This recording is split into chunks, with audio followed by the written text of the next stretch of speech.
Among Cultists. This is a social deduction board game that, more than any other social deduction game I have come across, resembles Among Us, mechanically speaking. I think the title says to me that they were probably inspired by Among Us when they came up with this. They graciously sent us a copy of the game and 3 expansions. Ooh. We are not using 2 of those expansions because they changed mechanics, add roles and things, and this is our first time playing. We are, however, using the Your Party in the Game expansion. Ooh. Okay. Because they sent it to us, so why not? We got our faces on our tokens here. Let me zoom in on that. Yeah, This is so much better. Where'd my It makes it more personable. where'd my remote go? There it is. Bing. Zoom in on that. It's hiding under my massive forearms, bro. There we are. That's us. If you just play the base game, you'll have character art in this style instead. Boring. Yeah. I mean, it's something that I probably would not have. I wouldn't have spent money on that. But since they sent it to us, I can't not showcase that. Heck That's yeah. fun. This game is a little bit on the crunchy side as far as social deduction games go, but I think most Hard pass. I think most of the crunch comes from the setup, which I think I've already taken care of. Hopefully, if I haven't, then the game's gonna be broken. Great. Like most social deduction games, everybody's been given one of these envelopes. Okay. Inside this envelope, you've got to be very careful when you pull stuff out, so that I believe I stacked them look. all so that this is face down. Do not look at anything in here yet. Okay. As we're all slowly opening. yeah. Yeah, I'm not Just touching hold- mine then. I'm When you pull it out, keep it this way down. You'll be able to review your roll token, which is on top of that stack. Okay. That roll token for tonight's game is going to look one of 2 ways. Okay. Either you're going to be a investigator, which is going to be most of us, which will be this token here, Okay. or you're going to be a cultist, which will be one of us. We'll have a token that looks like that. Okay. There's also going to be one investigator token that has some iconography at the bottom. Okay. I don't have an example of that one because there's only one copy of it in the game. Sure. That will be the seer. So in typical social deduction fashion, we're going to have a night phase at the start of the game where everybody closes their eyes. The seer is going to be able to see who the cultist is, and that's extra information for the investigator team, but it's also the fail-safe for the cultist to win the game if they can identify who the seer I was. see. Yeah. So during that night phase, we're all going to pull out that whole stack of cards. Okay. We're not going to look at those cards. We're going to hold them in our hand in front of us, Okay. like so, and then we're going to close our eyes. Then we're all going to turn that hand upside down and reveal the bottom card for the cultist to look at. I see. The cultist will get to see everybody's bottom card. This card is going to look, for most of us, it's going to look like this, where it's got a heart on it. That means you're still alive. But if your card looks like that, you're dead and you don't know it yet. Well, Wait, what? Okay. So after the cultist sees everybody's alive or dead state, then the seer will get to see who the cultist is. Then we'll all open our eyes, and without looking at those cards, we will put that card, that one that's on the bottom, face down next to our character placard here. This is the start of your pulse deck. If at any point throughout the course of the game you have one of these cards, one or more of these cards in your pulse deck, you are dead. You may not know it yet, but you're dead. Sure. Okay. So, win conditions. For the investigators, there's 2 ways to win. We can either identify who the cultist is and eliminate them from the game, then we win. Or we can, over in the bottom right corner of the board there's a victory point tracker. In a 6-player game, we're trying to score 12 points We get to 12 points, investigators win. Unless, of course, the cultist can successfully identify the seer after either one of those win conditions is met. Okay. Then that's a fail-safe for the cultist. Okay. Two other ways for the cultist to win. If they can make sure that at least 4 of the investigators are dead, they win. Okay. Or if they can wait us out, get to the end of round 10 on the round tracker before we score 12 points, the cultist wins. In your deck of cards that's in your envelope, you're going to have a mix of cards that look something like this. Everybody's going to have one of these. Okay. I'm going to talk about that one in a second. Everybody's going to have, I think it's like 7 of these cards, which are either alive or dead. Okay. If you're an investigator, they're all going to be alive. If you're a cultist, you'll have a couple of lives, and you'll have a lot of deads Okay. in your hand. Then you'll have, I think, 7 of these. If you're an investigator, they're all going to look like this. That's a success card. Okay.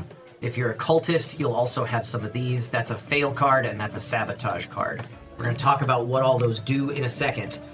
All of those cards are shuffled up and in a kind of random order in your hand. So you'll have stuff that's like mixed about randomly with those different backs. A golden rule in this game, you are not allowed to rearrange the order of the cards in your hand. Okay. The reason behind that is because investigators don't have a lot of choices to make when they play cards, and if they arrange things, they can very easily just play based off of the back of the card. Golden rule, you have to look at the face of a card before you play it. Otherwise, the game is too hard for the cultists.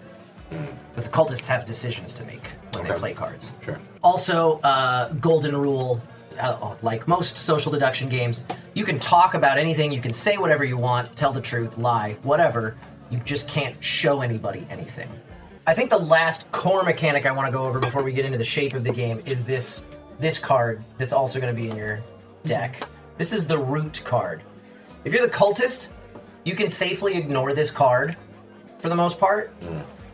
This is kind of the fiddliest bit of this game because this is very honor system, because nobody gets to see this card in your hand, but Okay. this card for the investigators limits what room actions you can take each round. Okay.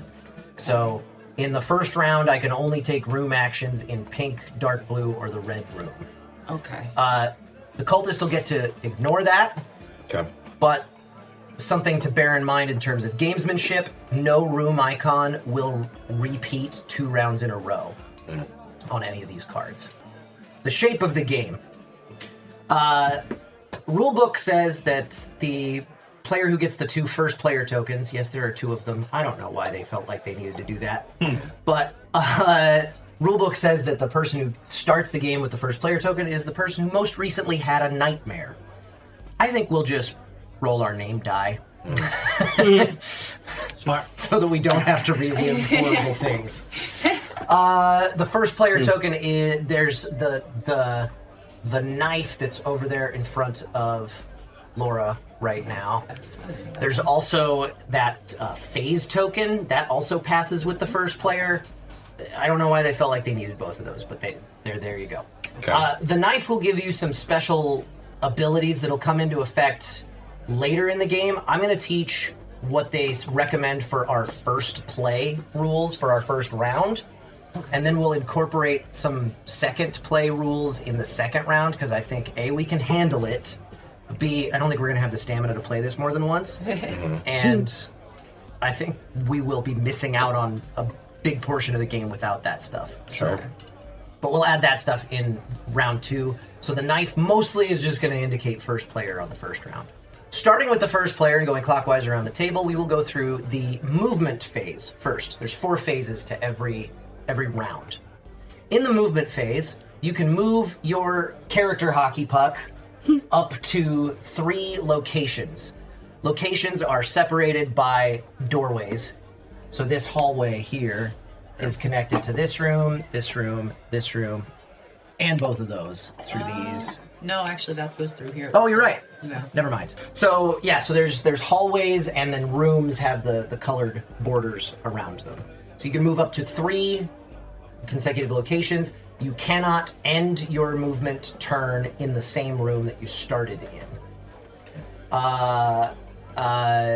If during the movement phase, during your turn, let's say I moved up here and stopped, probably shouldn't do that. Here's why. If during the movement phase on your turn, let's say David then wanted to move through this room to get somewhere else, if he ends up here, there are now 2 living characters alone in the same location. This prompts an encounter. Okay.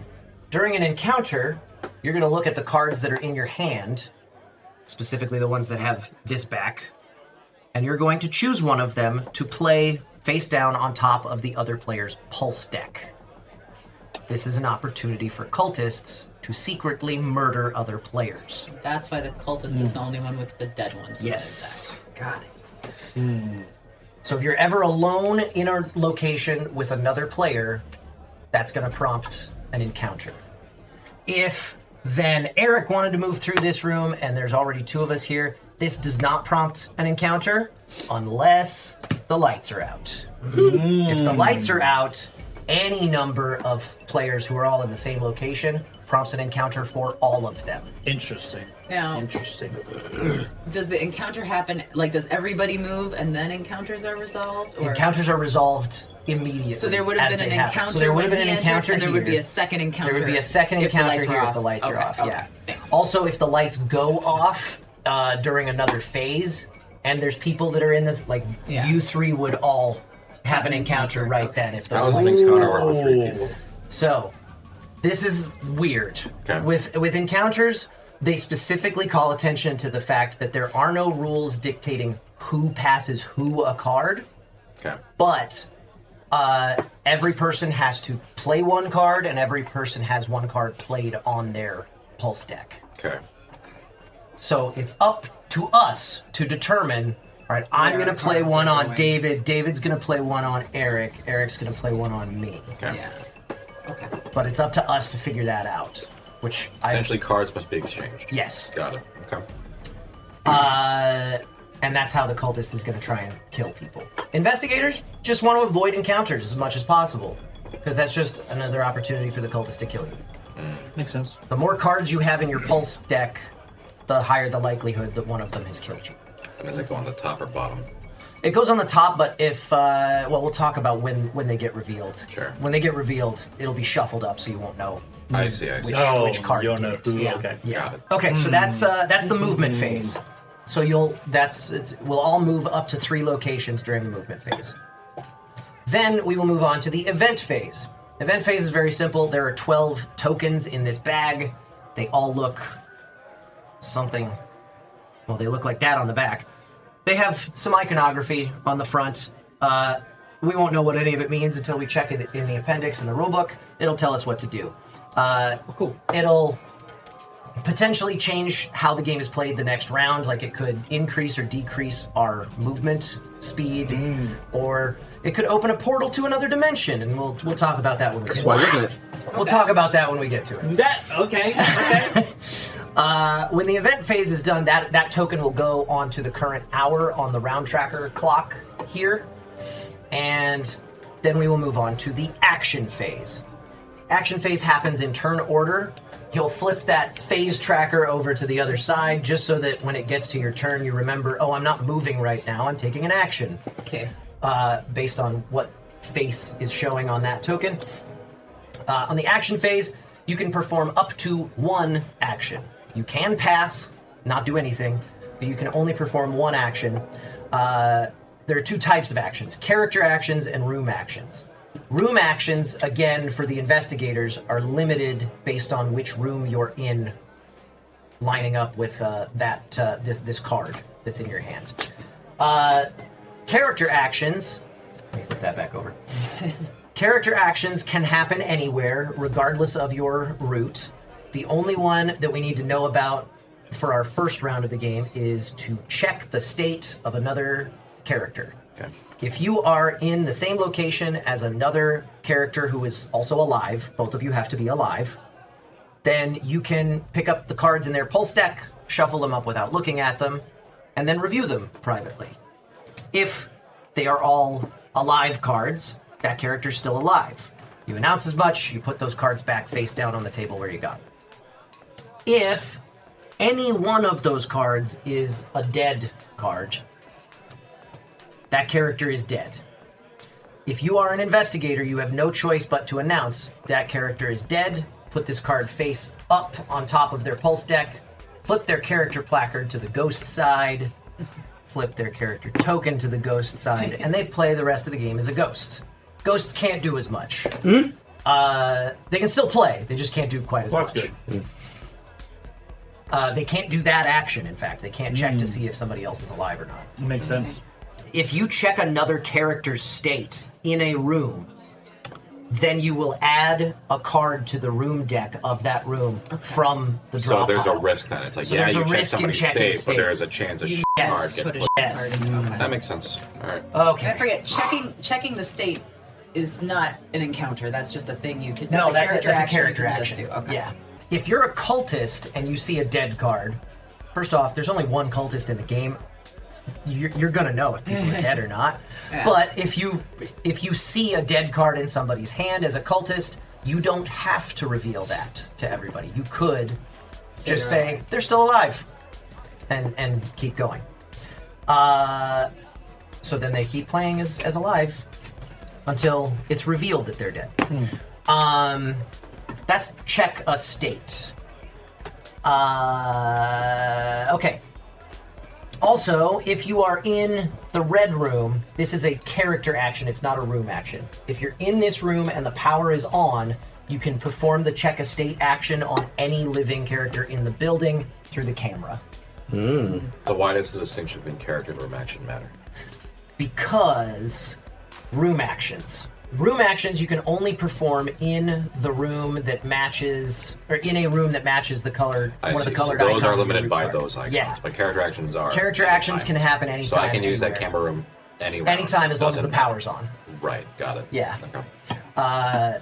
But yeah, the room actions, which we're about to go over, Sure. you have to be in the right colored room. Got it. Unless you're cultist, then it doesn't matter. Sure. Room actions. You can fill the room deck. So there's a corresponding deck of cards for each room on the board. Every room starts with one card. You will select one of these success or failure cards from your hand and add it to the stack of cards in the room.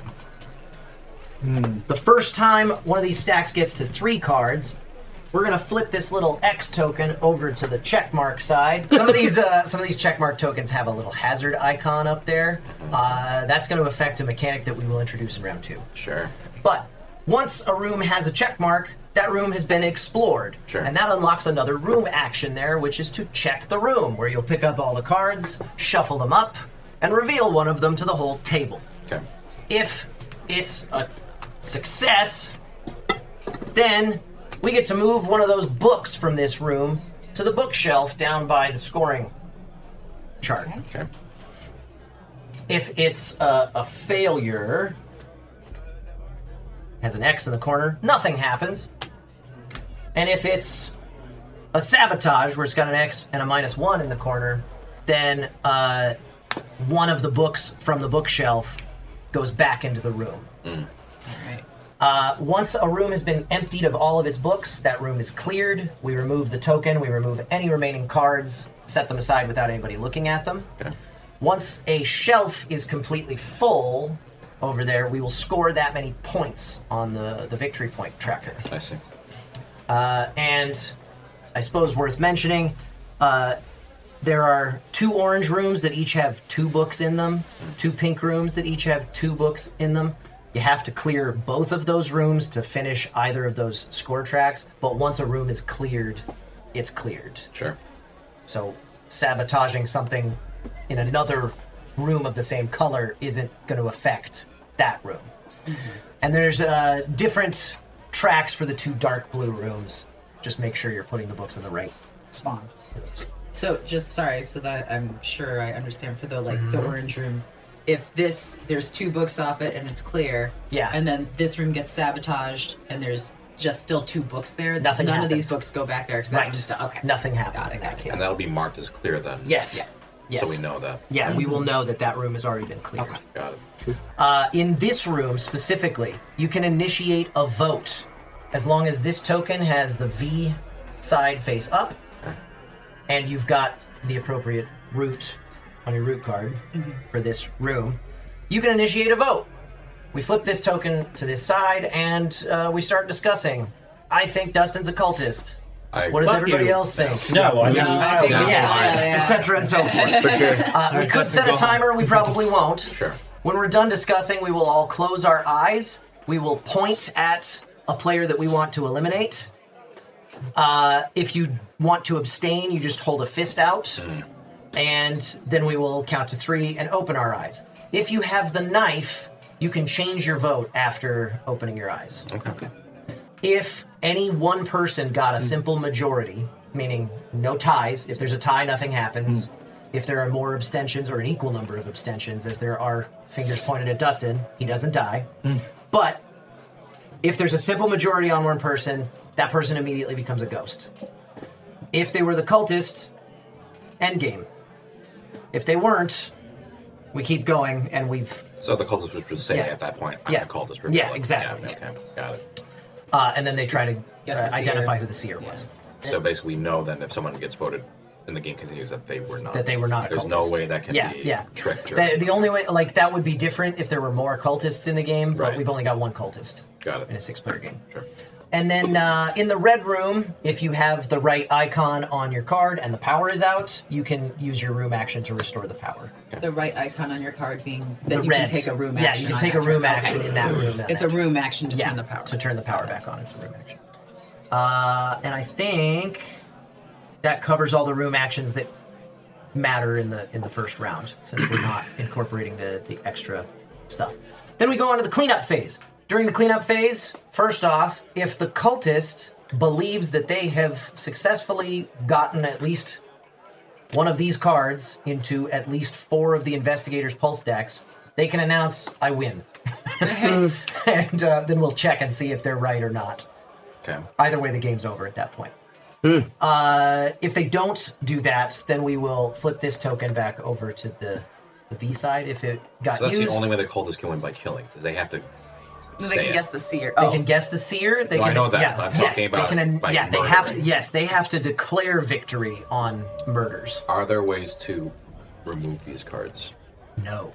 Interesting. So once you're got, you're got. Yes. I see. But if you haven't been revealed as dead, you'll keep playing going. normally. Right. Right. Yeah. Interesting. But the cultist will have to announce their victory before we score our 12 points, or before we vote to eliminate the cultist, or something see. like that. Got And it. they can only announce victory during the cleanup phase. If they don't do that, then we'll flip this token back to the vote side. We will flip the phase tracker back over to the movement side, pass both that and the knife to the next player, and advance this to the next hour and start the next round. Okay. Ghosts teleport to any location during the movement phase instead of having to count things through.